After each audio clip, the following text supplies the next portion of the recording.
Bonjour peuple de Dieu, bonjour frères et sœurs, voilà une autre journée. Euh, nous sommes en vie. Nous venons rendre gloire à notre Seigneur Jésus-Christ. Et j'espère que de tout cœur que vous vous portez bien euh, et que votre âme prospère aussi. Nous en avons vraiment besoin. Il y a tellement de choses à dire, tellement de choses à partager. Je voudrais continuer avec l'influence. Euh, nous allons retourner dans Genèse 3, la chute de l'homme, dans le jardin d'Éden, là où le Nakash, la créature qui brille, vient parler à Ève et, euh, et l'a séduit. Il a séduit Ève par ses propos et Ève a mangé du fruit défendu. Et elle a influencé Adam, Adam a mangé aussi. À partir de cet instant, tout ce que Dieu le Père avait établi, Dieu le Créateur, Elohim, avait établi pour nous, pour la création, parce qu'en créant Adam, il savait que une lignée, une famille humaine allait se découler de ces deux individus, Adam et Ève. Il savait cela. Et donc, nous avons perdu, nous nous sommes déconnectés, nous avons perdu notre intimité avec Dieu le Père, parce que la Bible nous dit que Dieu descendait dans la fraîcheur de la journée, il venait marcher avec Adam. Il y avait une communion que Adam a eue, que très peu de personnes ont eue par après. Je parle de personnes humaines, hein, fils d'hommes et de femmes, un être de chair. Nous avons peut-être quelqu'un comme Enoch qui a disparu, qui était avec Dieu et puis qui a disparu parce que Dieu l'a pris avec lui. Nous avons quelqu'un comme Noé qui a été privilégié et la confiance de Dieu était en lui, placée sur lui pour l'utiliser comme avec son arche comme un moyen au travers duquel le monde a pu être repeuplé, les animaux, la nature. Dieu lui a fait confiance. C'était un acte de confiance. L'épisode entre ce monsieur qui était appelé Noé, qui par après est appelé le prêtre de la droiture parce qu'il était droit devant Dieu. Nous avons quelqu'un comme Abraham. Il y a des personnes comme ça, périodiquement, qui reviennent, qui ont cette relation avec Dieu. Mais ce que Adam a eu était unique parce que c'était de créature à créateur, de père à fils, de sujet à un roi. Leur relation était unique et il y a de quoi être envieux de cette relation-là. Mais à partir de tout ce qu'Adam a vu, lui, Adam, avant la chute, était influencé par la force de Dieu, par la présence de Dieu, par la structure de Dieu. Dans ce jardin-là, Adam n'était pas seul. Adam n'était pas seul. La créature qui est venue lui parler, on ne nous dit pas qu'elle est entrée par la fenêtre comme un voleur. La créature était là, mais c'est l'iniquité qui était dans la créature. Et à partir de cet instant-là, Ève et Adam sont entrés dans le programme un nouveau programme qui venait. C'est comme une route, une sorte d'autoroute, si je peux utiliser cette analogie. Et l'autoroute a fait que l'homme, on nous a bifurqué du programme que Dieu le Père avait établi avec cet acte de rébellion qui était un péché. On nous a mis sur un autre trajectoire. Qui est ce n'est qu'avec Christ que nous pouvons retourner et nous recoller avec ce que le Père avait prévu. Mais entre-temps, cette autre influence, la nouvelle influence, est là et elle est vieille comme le monde. Elle est vieille comme le jardin d'Éden, puisque c'est dans le jardin d'Éden que cela s'est passé. Donc cela ne devrait pas nous étonner de voir qu'il y a deux influences. Ou bien vous êtes avec Dieu, ou bien vous êtes dans le programme du Nakash. Et donc, dans ce programme-là, tout comme Dieu a ses évangélistes, ses prophètes, les fivefold ministries dont on nous parle dans Éphésiens, l'ennemi aussi a son programme à lui. Il a son programme avec ses pasteurs qui sont très nombreux, qui deviennent très populaires et qui influencent par des innovations qui ne sont pas de Dieu, qui influencent en prenant la parole de Dieu, mais ils mettent du levain dedans. Donc, un tout petit levain, une toute petite quantité de levain abîme tout le lampe, la Bible le dit. Et donc, c'est comme ça que nous avons des innovations qui sont entrées, mais qui ne sont pas de Dieu. Alors, avec cette fausse influence, mais qui nous influencent tous, parce que le plus on est faible, le plus vulnérable nous devenons. Qu'est-ce que j'entends par faible? Je voudrais parler de ces églises où on donne le lait. Où vous arrivez à la porte, on vous donne votre pampers et diaper et on vous donne un biberon. Et on vous garde au niveau du lait parce que si on vous parle de viande et d'os, cela va irriter beaucoup de personnes. Les gens ne vont pas ouvrir leur carnet de chèques et ils ne vont pas donner l'argent à l'église. Alors on est obligé de diluer, on est obligé de diminuer, on est obligé de tone down et garder l'enseignement à un petit niveau, au niveau de l'école primaire, si vous voulez, au niveau élémentaire. Et c'est là où nous en sommes. Mais le plus nous avons des pasteurs qui prêchent le lait seulement, ils nous accommodent, nous, les brebis de Jésus, assises sur le banc, à raisonner seulement avec le lait. Alors quand vous avez un ministère comme le mien, il y a des gens qui me disent, tu nous déranges avec tes enseignements, pas déranger méchamment, là qu'ils me détestent, non, mais que je les irrite, que je dérange par mes enseignements. Mais moi, j'enseigne ce que j'entends, et c'est parce que on ne peut pas servir Dieu et être efficace et aller de gloire en gloire et de révélation en révélation si on n'a pas la vérité. La vérité. La vérité est une commodité qui est poignardée tous les jours, surtout dans ces temps modernes. Quand vous êtes un pasteur, vous êtes sous une certaine dénomination, il y a des choses que vous ne pouvez pas dire. Ça va irriter les gens. On va vous dire, ne soyez pas aussi brutal. C'est comme si vous giflez les gens au visage. Mais c'est dans la Bible. Ce n'est pas moi qui l'ai dit, c'est dans la Bible, donc c'est quelque chose, nous devons en parler. Mais le système d'aujourd'hui, on vous dit, mettez la vérité à côté. Or, la vérité a un nom, elle s'appelle Jésus-Christ, elle vient de Jésus-Christ. On vous dit qu'il faut être politiquement correct. Donc, être politiquement correct et la vérité, on choisirait être politiquement correct. Et qu'est-ce qui se passe quand on fait ça alors? Donc, on passe à côté des bonnes choses que Jésus nous a données. Je vous assure, on ne peut pas avoir prêché un gospel quand nous-mêmes on vit le péché dans le ventre. C'est là où vous allez voir la différence entre un ministère A et un ministère B. Ces ministères qui mentent qu'on a réveillé un mort, ce qui s'est passé en Afrique du Sud, on a emmené le cercueil jusqu'à l'église et le pasteur a soi-disant prêché, la personne s'est réveillée seulement pour mourir un mois après, je crois 33 jours. Mais tout ça, vous ne pouvez pas faire une chose pareille quand vous vivez dans la vérité. Vous ne pouvez pas faire une chose pareille quand Christ est votre patron, parce que j'utilise les mots terre à terre, patron. Le patron, pourquoi? Parce que c'est lui qui dispense les ministères et c'est lui qui vous envoie.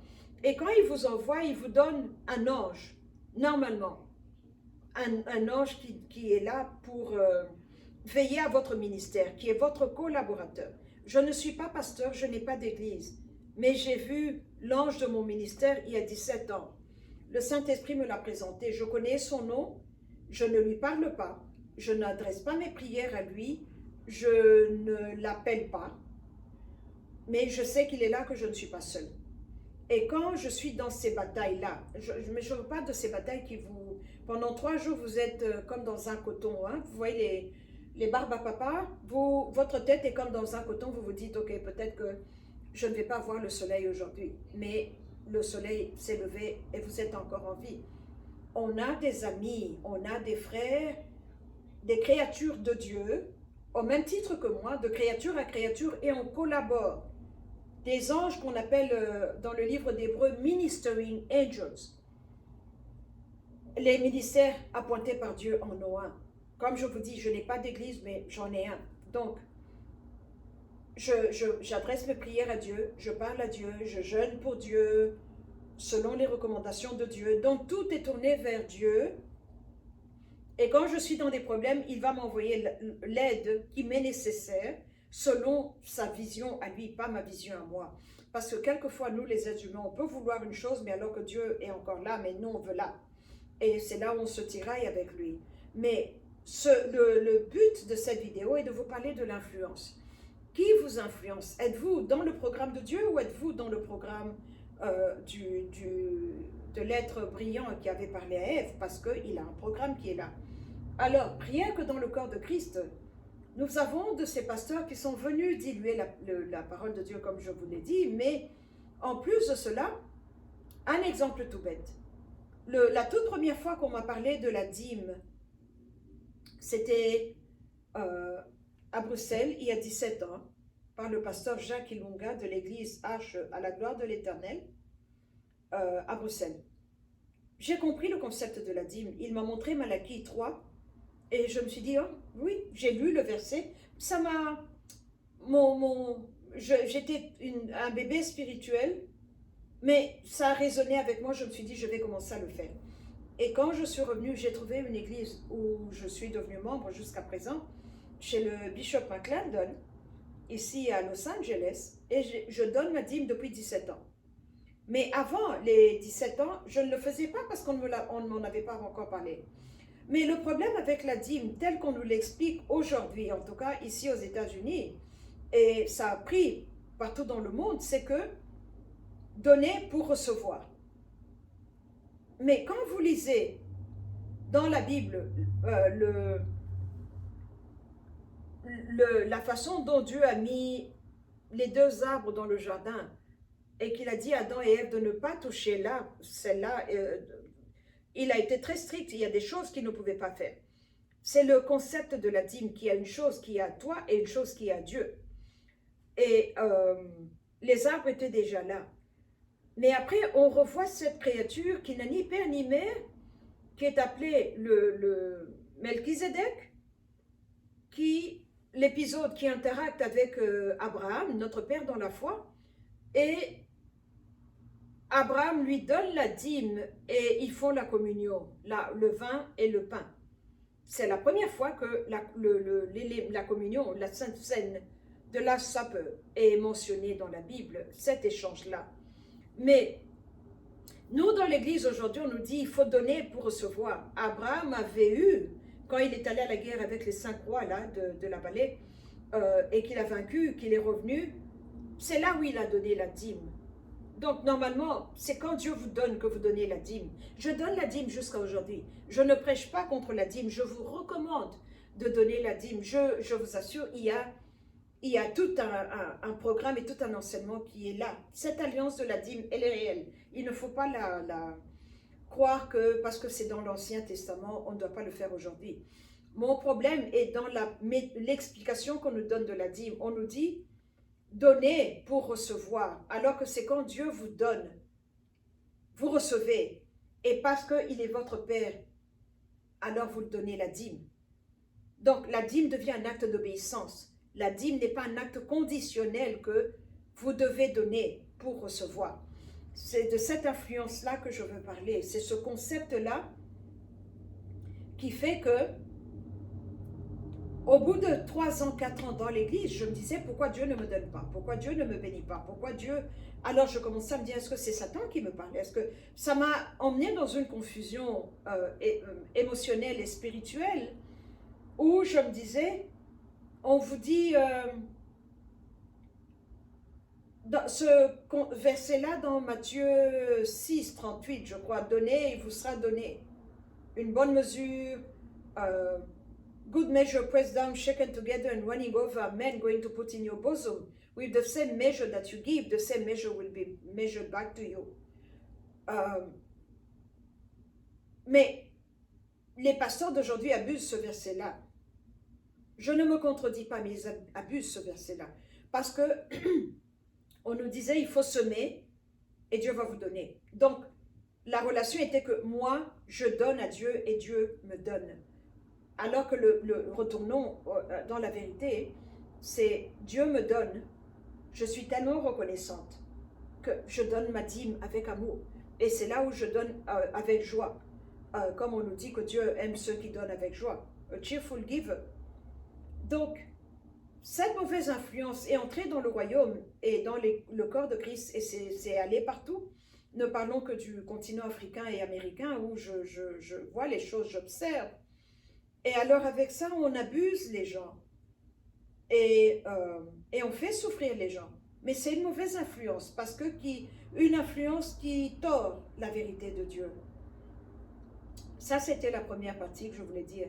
Mais je voulais vous parler about. Mais la deuxième partie, c'est la vérité. On ne peut pas avoir une relation sérieuse avec Dieu quand on ne marche pas dans la vérité. Et le problème qui est là, c'est qu'on est habitué. La mauvaise influence que nous avons reçue, c'est quand je parle à ces gens qui me disent tout est grâce, ok, que je suis un chantier en progrès. Donc je peux pécher aujourd'hui, je tombe, je reviens demain. Je tombe, je reviens demain. C'est une mauvaise influence dans l'Église. Pourquoi? Parce qu'on nous a dit que c'était ok. Tu es un pécheur, tu es un pécheur né dans un monde déchu, donc tu peux tomber, il n'y a pas de problème. Et c'est cela qui fait qu'on tourne en rond.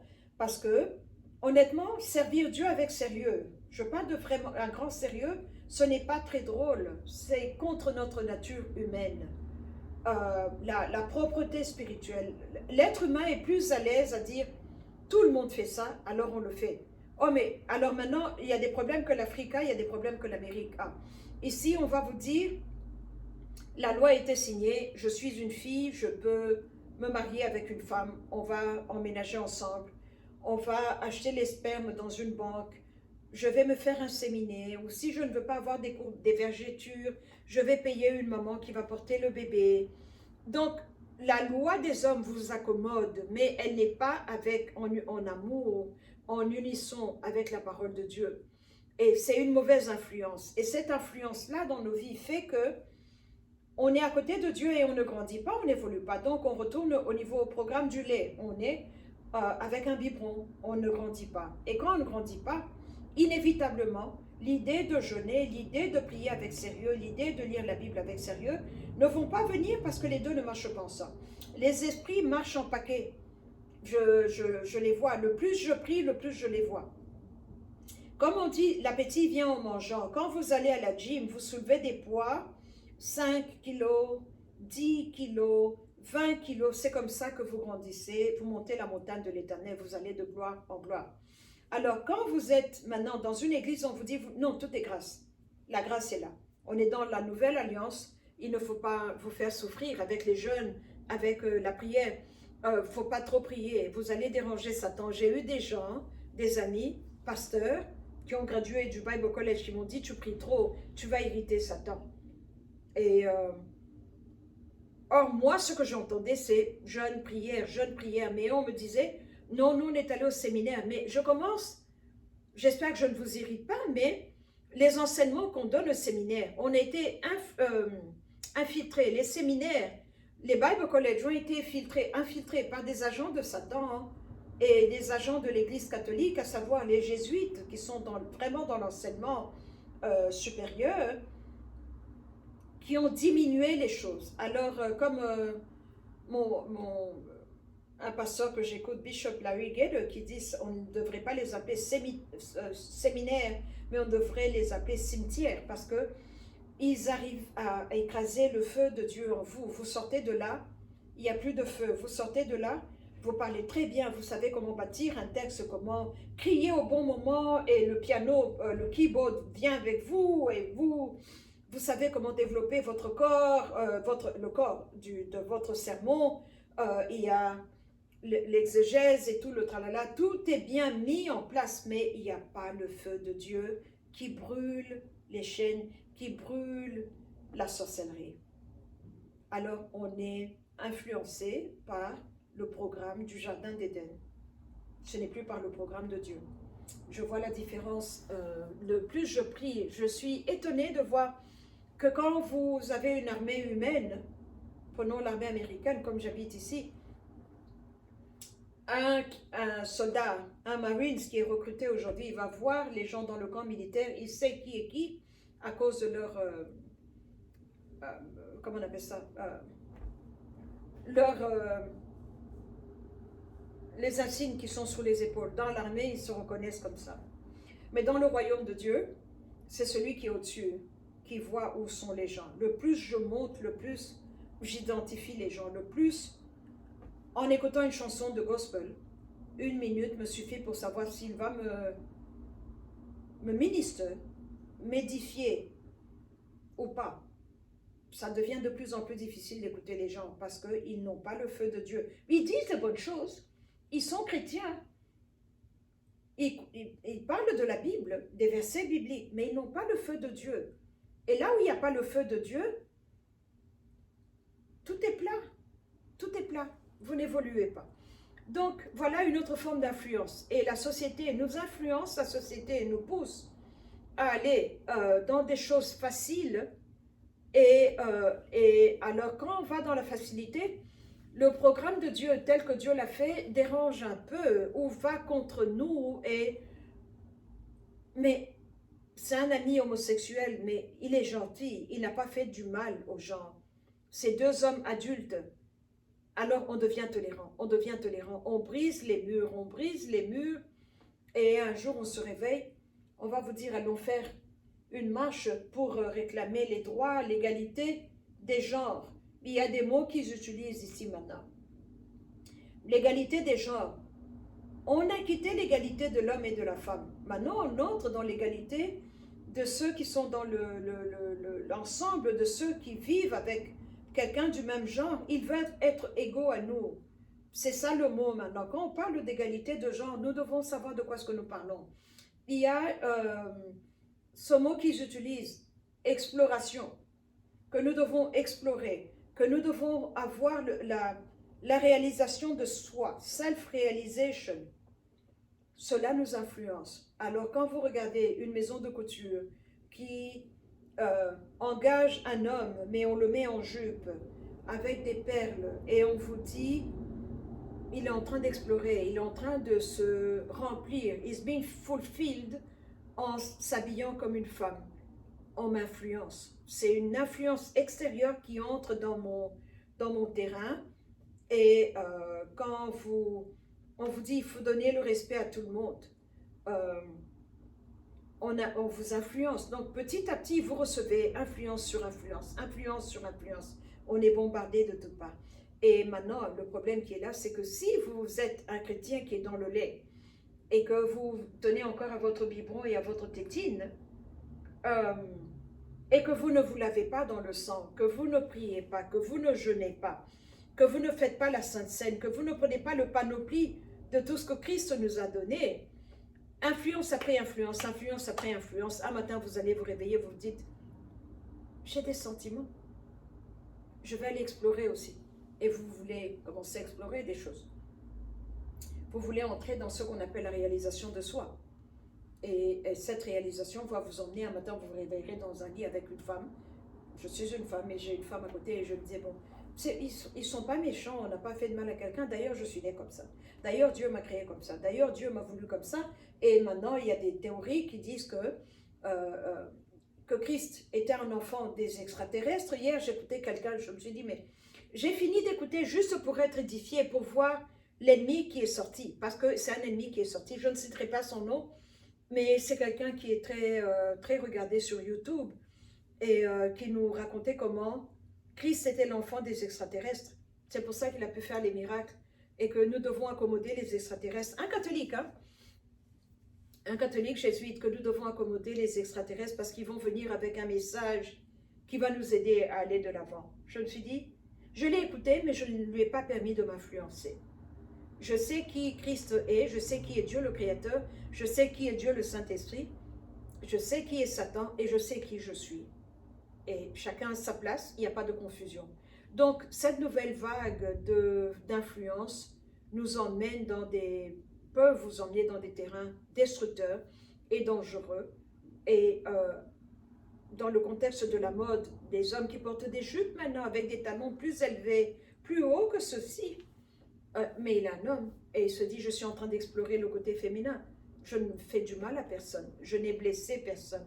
Et alors vous devenez tolérant J'avais été à Bloomingdale's, je voulais acheter des rouges à lèvres, des maquillages. Euh, Il y a une dame qui m'aidait. Juste, on était presque à la fin, je voulais payer. Et ce monsieur qui vient, qui me dit, il avait un collier de perles qui était très beau. J'aime beaucoup les perles. Mais il me dit, oh, j'aime beaucoup la couleur de ton rouge à lèvres. C'est lequel pour que je puisse l'acheter aussi? C'était comme si on m'avait versé de l'eau froide sur la tête. Le monsieur avait une moustache et une barbe. Il avait un cou comme un joueur de football américain, comme un joueur de rugby. Le fait de l'imaginer avec du rouge à lèvres, j'ai eu mon cœur j'ai commencé à avoir des palpitations. Mais c'est là où nous sommes. Donc je n'ai pas pu sourire, je n'ai pas pu être amicale avec lui ou lui donner le nom ni la marque, le numéro du rouge à lèvres. Je n'ai pas pu.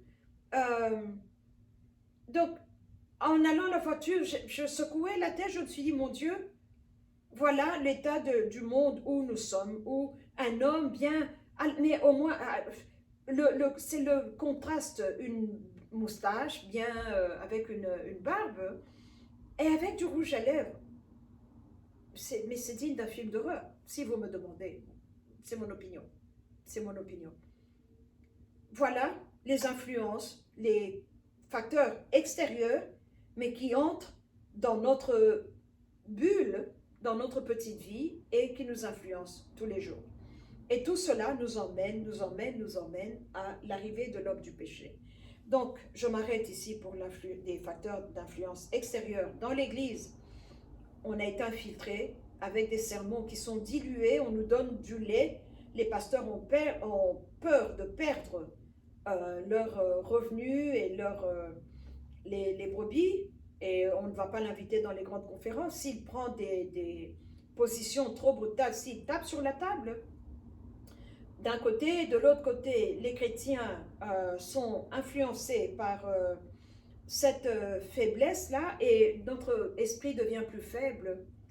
Et voilà où nous en sommes. Et maintenant, les facteurs extérieurs, externes, où on commence à tout laisser tomber. On est en train de briser une par une toutes nos structures, le mur qui était autour de nous. Et un matin, on va se réveiller. Je vois des pasteurs, il y a des groupes de pasteurs œcuméniques, pasteurs, rabbins, imams, ceux qui tournent une roue, toutes les religions confondues, qui vont bénir des centres d'avortement, qui les bénissent, chacun avec son Dieu, au nom d'Allah, au nom de Christ, au nom de... ça, ils ont été influencés par des facteurs extérieurs et la levure est entrée dans le cœur et maintenant tout le corps a été infecté. Voilà les facteurs extérieurs qui vous influencent et qui sont là pour vous faire tomber. Ils ne viennent pas vous faire tomber le premier jour. Ça prend du temps, les amis que vous avez, la musique que vous écoutez, la nourriture que vous mangez, les pasteurs que vous écoutez, des pasteurs qui prêchent avec des talons, des pasteurs qui prêchent avec du rouge à lèvres. Et il y en a. À l'inauguration du président Biden, il y avait un pasteur qui était transgenre et il y avait deux pasteurs qui étaient homosexuels, dans un mariage homosexuel, mais qui ont des églises et qui prêchent. Et c'est eux qui ont béni la cérémonie. C'est pour influencer, c'est pour nous dire, mais ils ne sont pas aussi mauvais que ça. Nous allons accepter. Il y a des églises qui demandent pardon, qui écrivent des lettres pour demander pardon, pour avoir prêché toutes ces années passées et parler de Lévitique, de Deutéronome. Ils demandent pardon à la communauté de l'arc-en-ciel, ceux qui utilisent l'arc-en-ciel comme drapeau. Une église de Christ qui demande pardon pour avoir prêché la parole de Christ. Alors vous voulez plaire à qui? À Dieu ou à cette communauté-là? Et maintenant, quel genre de feu vous recevez en échange? Parce que tout est vie, tout a esprit. Ma parole que je suis en train de parler ici vient de mon esprit et elle affecte votre esprit. Maintenant, que vous puissiez me voir, moi, écrire une lettre ou faire une vidéo pour demander pardon et prendre des classes de rééducation. Quand je finis cela, quel genre de feu est-ce que je reçois en moi? Quel genre d'esprit est-ce que je reçois en moi? Puis-je être un chrétien efficace? Je vous pose la question. Mais voilà des facteurs auxquels il faut faire attention parce que quand ils viennent, c'est pour vous nuire, c'est pour vous écraser, vous mettre des couvercles sur la tête au lieu de vous aider à aller de l'avant. Que la grâce et la miséricorde de Dieu soient avec nous, qu'il nous montre, qu'il nous donne plus de discernement, de vigilance et que nous puissions être déterminés et savoir où est Dieu et où est-ce que Dieu n'est pas. Parce que Dieu n'est pas partout. Merci beaucoup.